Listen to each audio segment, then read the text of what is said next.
Hi, I'm Grant Moon.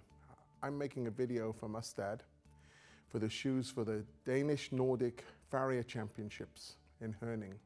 I'm going to be making a toe extension bar shoe. This shoe has to have a very defined toe extension.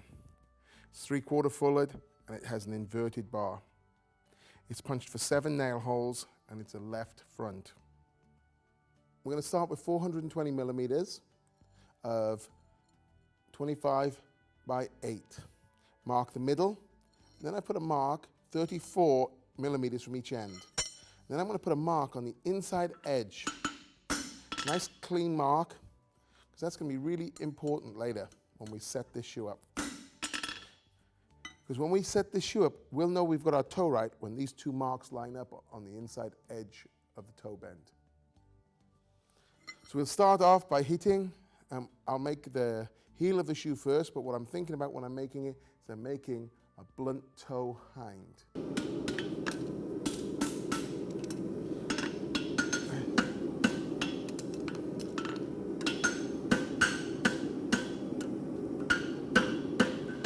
Getting this heel symmetrical is really important.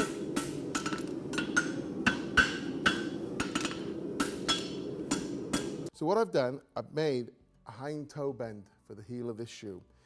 I can make it into the straight bar with a frog plate later, but getting that form of a hind toe bend with a blunt toe will make it easy to form the shoe. So it's important to get it symmetrical so then everything else will follow on.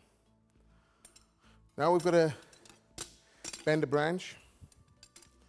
We can see our mark there on the inside. That mark represents the center of the toe. So we're going to start bending our toe bend here, 5 centimeters back from the center. And this piece here represents the outside corner of the toe extension. I start bending my toe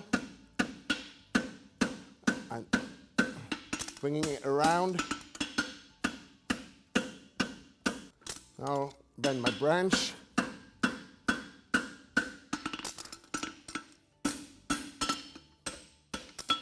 I'm looking for this mark on the inside edge of the toe to line up with the center of the heel. Then we have our extension to one side of the center of the toe. We do the same on this side. We start back, we bend our toe bend well back from the center.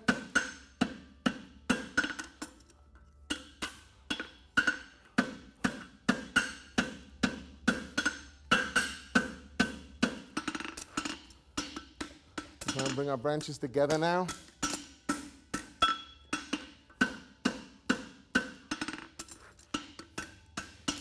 What I'm looking for is lining the two lines up on the inside edge of the toe. We've got our two center marks overlapped, so now we have a symmetrical toe. Our corner here is overlapped onto the shoe, so when I weld it, it doesn't slide away. And the same with this one, has the same overlap. And then you can see we've already formed our two outside corners of our toe extension. So when we weld it, what's very important is to weld down in here first so it doesn't slip. So weld this corner in, turn it, and weld this corner in. Once we've got those corners welded in, then we can weld everything else. So we put the flux on the shoe. If we put it on at an orange heat, you can see the flux melting. So we put the flux on, and the flux melts onto the surface of the shoe.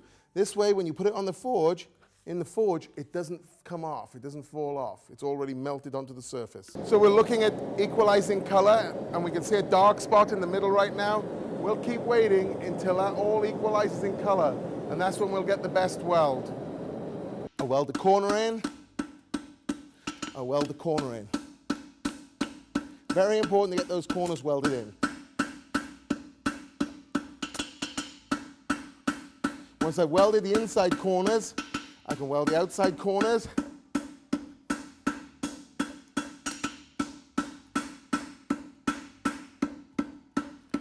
Forge the middle together, forge them into the scarves, forge the middle,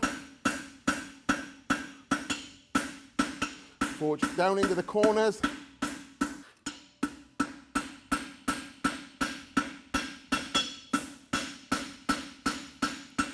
Working across the horn, getting the inside round and the outside flat. Make sure we work it from both directions so it turns symmetrical. Now I can clean up the corners of the toe bar, flatten the toe out. Clean up the branch. Clean up the branch. Once I've got my toe shape done, nice radius on the inside, straight on the outside, 2 corners. Now I'll shape up my heel. I'll put in the frog support and the inverted bar at the back. Inverted bar, so hook it one side, hook it the other side, pushing into the middle, creating the shape at the back of the heel.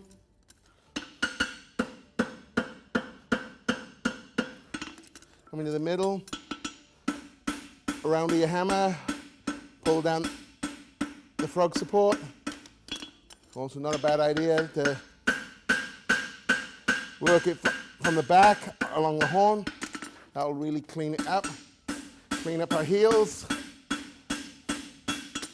Clean up the shape of the frog support. Turn it. I like to always turn it so I'm working equal from each direction. A really nice shape on the other side. I've got it hooked on the horn and I'm hitting the hoof surface. That's going to give me a really nice shape in the front of the bar. Now I need 1 heat for each branch to shape it and fuller it. Just mark my fullering.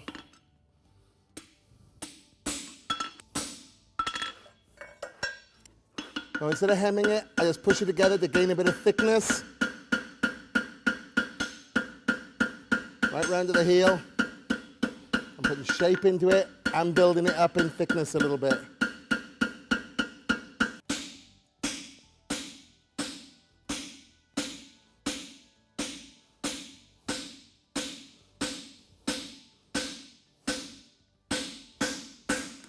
Work the edges.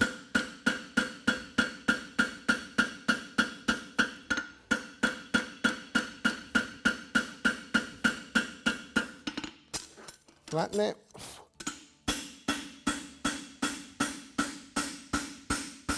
I like to fuller it with a wide fuller. This has got to get an E4 in quite thin stock. My fuller's a little bit wider.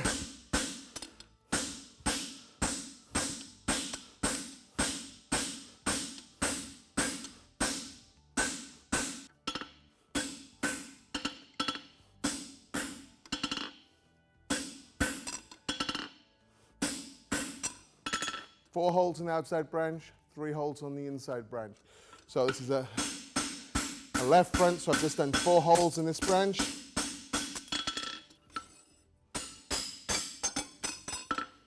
Back punch it and run the brittle through again.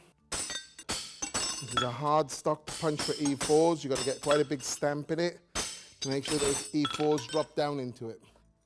Yeah. Yeah, so we're okay. Now we're going to do the other branch. Work the outside edge. We're shaping it and we're making it a little bit thicker.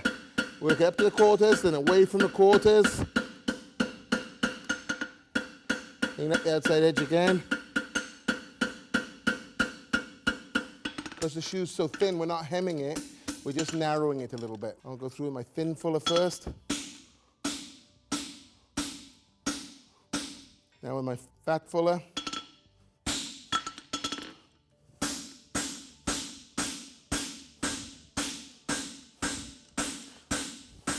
We'll work the edges now and flatten it.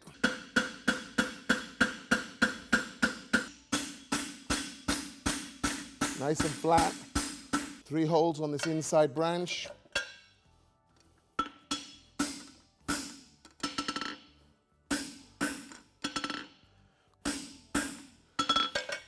Level it.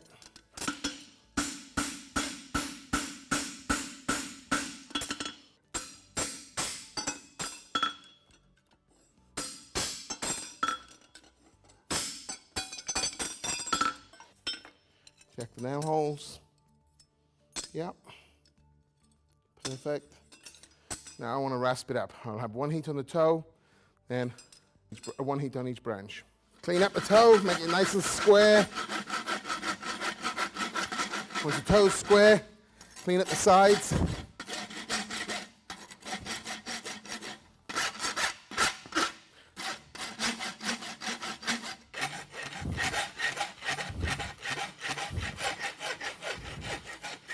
Nice crisp line, flatten it. Across the top, put a bit of a shine on it. Just giving the shoe a bit of a clean up, a final level, check for size.